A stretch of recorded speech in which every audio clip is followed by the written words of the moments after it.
इसलिए सभी का फैसला करना मैंने उचित समझा। मुखिया बोला, गुरुदेव बताए क्या बात है। गुरुदेव ने तीनों को खड़ा होने को कहा। मनोज को खड़ा देख जगदीश हैरान दिख रहा था। फिर गुरुदेव ने बताया कि गौरी पर अभद्रता करने वाले यही तीनों हैं। कल तीनों माफी मांगने मेरे आश्रम आए थे।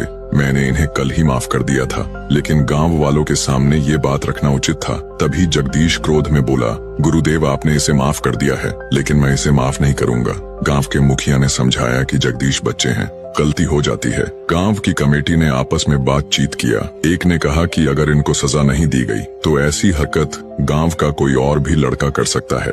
थोड़ी देर बाद चीत के दौरान ये फैसला किया कि इनको 1 माह गांव से दूर जंगल में रहे, अपना खाने पीने सोने की व्यवस्था स्वयं करे। जगदीश ने भी किसी प्रकार की आपत्ति नहीं जताई और अगले दिन तीनों को एक दूर जंगल में छोड़ दिया गया। ये बात जब आसपास के गांव में फैल गई कि इतनी छोटी गलती की ये सजा, फिर किसी ने ऐसा करने की हिम्मत नहीं की। कुछ समय बीतने पर एक दिन गुरुदेव ने सावित्री से कहा कि हमारी बेटी अब शादी लायक हो गई है, तुम्हारा क्या विचार है?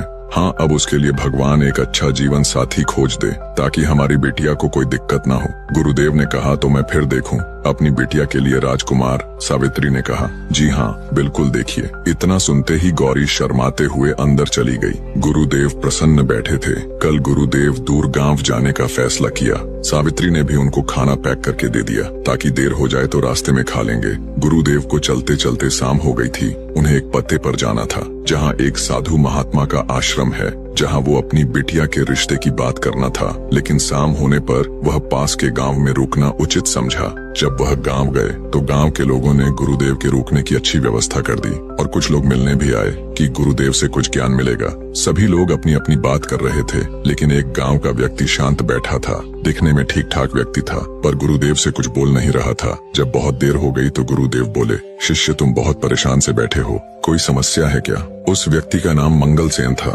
जिसकी गांव के बाहर एक हार्डवेयर की दुकान थी। उसकी एक 10 साल की बेटी और एक 22 साल का लड़का था। मंगल सेन अपनी दुकान से कमाकर अपना घर चलाता था। थोड़ी बहुत खेती बाड़ी थी तो कुछ समय वहाँ भी देता था। गुरुदेव के पूछने पर मंगल सेन ने कहा, नहीं गुरुदेव, कोई दिक्कत नहीं है, मैं तो आप लोगों की बातों को ध्यान से सुन रहा था।